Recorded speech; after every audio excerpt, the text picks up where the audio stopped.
বিসমিল্লাহির রহমানির রহিম।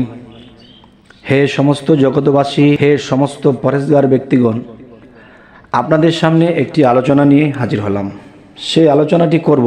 সেই আলোচনাটি করার আগে একটু আলোচনা করে নিই। সেটা হলো, দেখুন যে এই পৃথিবীতে অনেক মানুষ সুখী নয়, অনেক দুঃখে জীবনযাপন করছে এবং দেখা যায় যেখানেই যায় সম্মান পায় না, যেখানেই যায় লাঞ্ছনা বঞ্চনা হয়, টাকা পয়সার দিক দিয়েও লস হয়, সংসারের শান্তি নেই, এমনভাবে তার জীবনযাপন কাটতেছে। এখন কোরআনে এই জিনিসের ফয়সালার জন্য এবং তার ভাগ্য পরিবর্তন হওয়ার জন্য, মর্যাদাশীল হওয়ার জন্য, সম্মানী হওয়ার জন্য আমরা আপনাদের কাছে কোরআন থেকে একটি সূরার গুণ ক্ষমতা নিয়ে আপনাদের সামনে হাজির হলাম।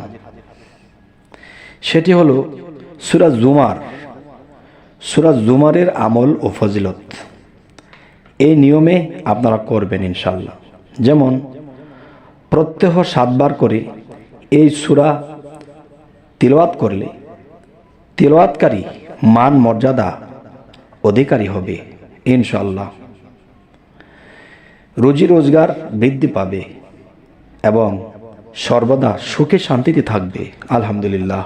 এবং সূরা জুমার এই সূরা লিখে সঙ্গে ধারণ করলে বা এই সূরা লিখে সুন্দর করে লিখতে হবে, হাতের লেখাও সুন্দর হতে হবে এবং পাক পবিত্রের সাথে লিখতে হবে। এবং এই সূরাটি লেখার সময় একটা উচ্চ স্থানে বসে লিখতে হবে। সর্বদা যদি কেউ লেখার পরে এই সূরাটি নিজের সাথে রাখে, তাহলে কি হবে? মানুষের কাছে তিনি জনপ্রিয় হবে, সম্মানিত হবে এবং মর্যাদাবান হবে আলহামদুলিল্লাহ। এ হলো একটা বিষয়। আরও একটা বিষয় হলো সূরা মুমিন। সূরা মুমিনের আমল ও ফজিলত নিয়ে আপনাদের সামনে একটি আলোচনা করছি। সেই আলোচনাটি দেখুন। রাসূলুল্লাহ সাল্লাল্লাহু আলাইহি ওয়াসাল্লাম বলেছেন, যে ব্যক্তি এই সূরা প্রথম 3 আয়াত ও আয়াতুল কুরসি ভোরবেলা পাঠ করবে, এর বরকতে সে সন্ধ্যা পর্যন্ত নিরাপদে থাকবে।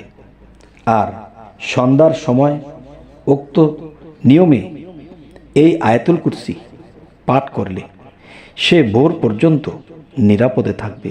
সুবহানাল্লাহ, আলহামদুলিল্লাহ। তবে হে জগতবাসী, আল্লাহ আমাদের কাছে এই কোরআনের সূরার মাধ্যমে কত সমস্যার সমাধান করে রেখেছেন, কিন্তু আমরা এখান থেকে সেই সমাধান নিচ্ছি না। যে আল্লাহকে কিছু হলে বলি আল্লাহ আমাকে দেখলে না, আমাকে চাইলে না, আমরা এই বিপদগ্রস্ত অভাবগ্রস্ত হয়ে আছি, মানুষের কাছে কোনো মর্যাদা পাই না, সম্মান পাই না, এই যে কথাগুলো বলি, এগুলা বলে আমরা আল্লাহকে আরও কাহার করে দিচ্ছি। আমাদের প্রতি আল্লাহ আরও রাগান্বিত হয়ে যায়। যে আল্লাহ কি বলেছে, মুহাম্মদকে, আমার দোস্তকে আমি এই কোরআনটি দিয়েছি, এই কোরআনটি নাজিল করে দিয়েছি। এই কোরআনের মধ্যে তোমাদের জীবনের ফয়সালা, আখিরাতের ফয়সালা, সমস্ত ফয়সালা আমি দিয়েছি, কিন্তু তোমরা এগুলো করো না, যার ফলে তোমরা দুঃখ দুর্দশায় ভুগতে থাকো, না পারো আমার ইবাদতের দিকে অগ্রসর হতে, না পারো তোমরা দুনিয়াবি কোনো অগ্রসর হতে, লাঞ্ছিত বঞ্চিত হতেই থাকো। তাহলে আপনারাই বলুন, আল্লাহ আমাদের এত সুযোগ সুবিধা রাখার পরেও কিন্তু আমরা নিজেরাই বেবুল হয়ে থাকি।